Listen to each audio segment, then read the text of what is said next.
I got the inspiration for this project from my friend Jennifer Love Garanda, who's an art teacher and artist that I know from online groups, and I'll put the link to her Instagram and her website in the description.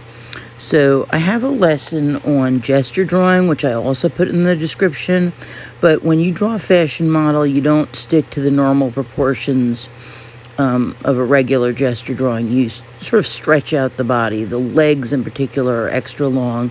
Usually the head's a little bit smaller. You exaggerate a lot of the curves of the body and the movement. And in this case, I was drawing a worm's eye view of a woman. So from the perspective of looking from her feet up, I made her feet a little bigger and her hips and waist. Her hips a little exaggerated, her butt a little exaggerated, her waist thinner than a normal woman.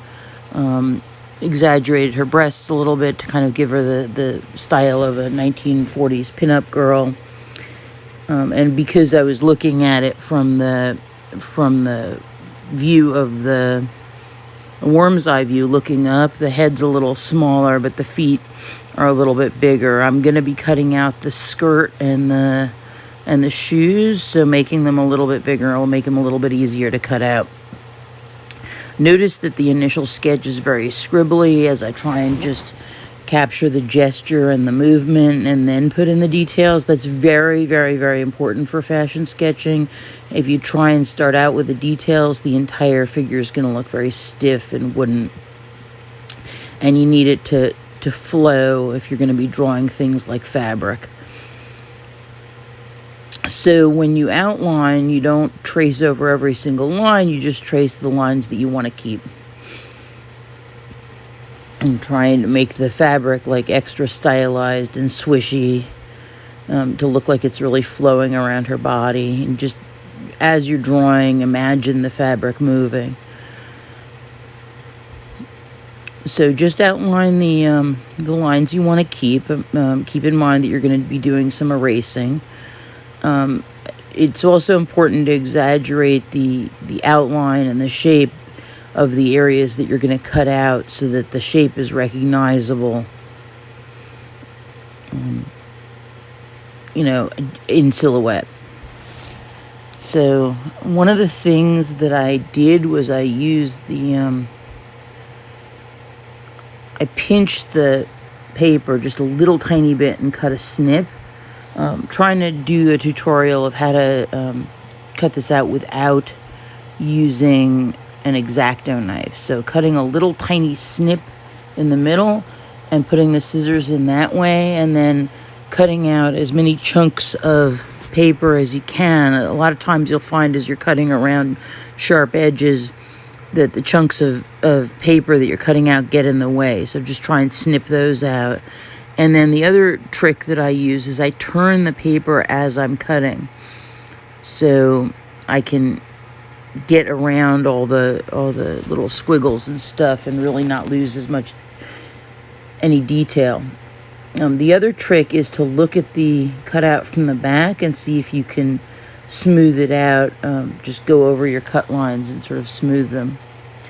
So I'm adding more detail. In the hair, I tried to use the art principle of a line and give it a sort of a rhythmic line and gesture, really accentuating her curls and the bounce of her hair. So you're basically going to be employing all the elements of art and principles of design in this fashion sketch. Fashion sketching is definitely very much about exaggeration. You're not drawing a realistic figure, you're exaggerating certain aspects in order to express a design or an idea. So here I am giving my little pinch, and then I stick the scissors in, and I snip along the edge, and I turn the paper whenever I need to cut. And it does take a little bit of time to do this, but if you don't want to give your students X-Acto knives, or if they're at home doing remote learning, it's really a very viable option. A lot of people don't think you can cut holes out of the middle of a paper or cut precisely without using an X-Acto knife. It takes a little bit more patience, but it's certainly possible to do. So you can see I'm snipping out pieces of paper that are in my way, and I'm turning the paper, and then I'll flip it over on the back in order to smooth my cuts in the end.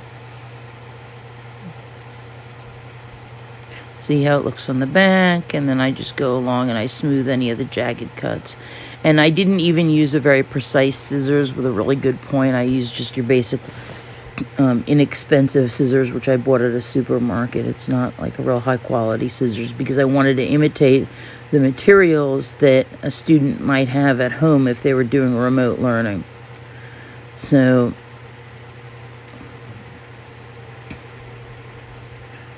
here I'm doing the other shoe, just a little snip, and then watch how I put my scissors in. I cut slowly and carefully around. I never turn the scissors. Instead, I turn the paper. If I'm going around an awkward edge and there's a piece of paper in the way, I snip it out and then keep cutting. And as you can see, my skill actually improves as I'm doing this. The last shoe ended up being the easiest of all because I was in the swing of things. So you do improve with experience.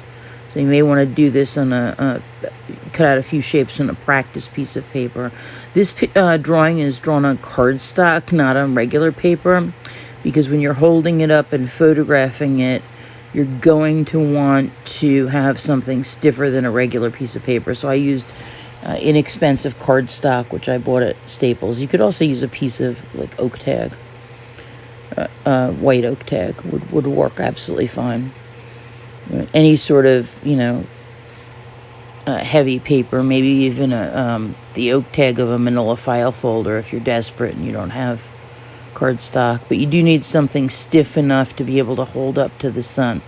So Jennifer, who gave me this idea, got the idea from actually another artist on Instagram. So I will put up her Instagram account so you can look at all the cool fashion sketching she does, and I'll also put up the account of the artist that inspired her, whose name escapes me, but that artist's work is really beautiful as well. So you can see how I'm using the rhythmic line designs to give the hair a sense of movement and gesture.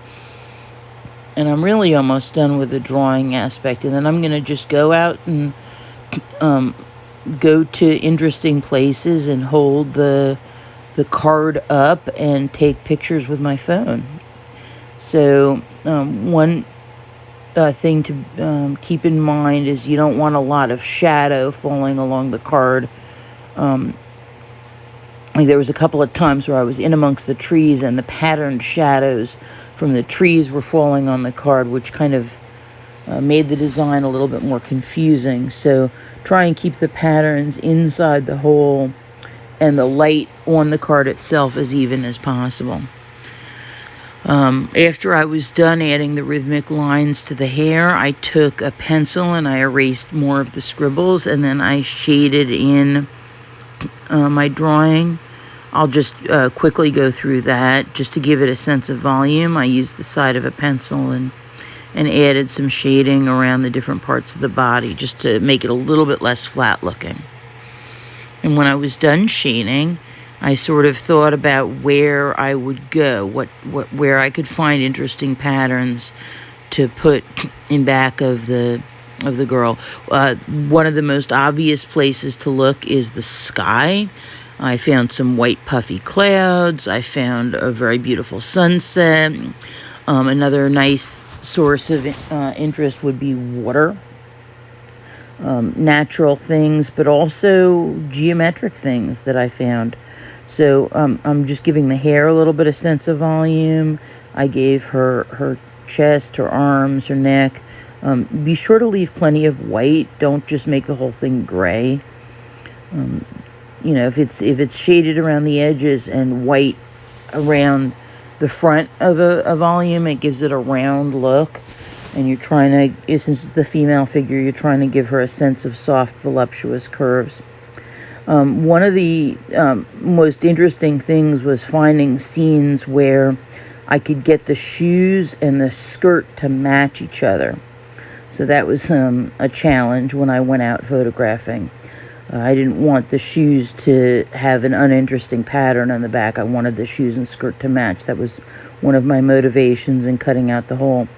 And the other interesting thing was finding geometric patterns from man-made objects and more organic patterns from items found in nature. So I'm going to just rush through the shading and the rhythmic lines, and then I'm going to get to some samples of the photographs that I was able to take.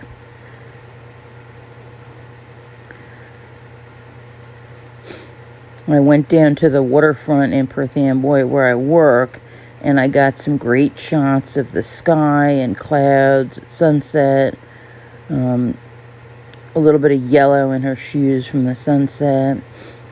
I was able to use the pattern of the trees to break up the monotony on the skirt. I went and I found this bush, and I loved the geometric pattern of the leaves on this pine bush. This chair turned out to really have a very interesting pattern on it, and even the side of a garbage can. I'm loving those stripes. Sometimes the flowers are interesting, but sometimes the leaves are also interesting.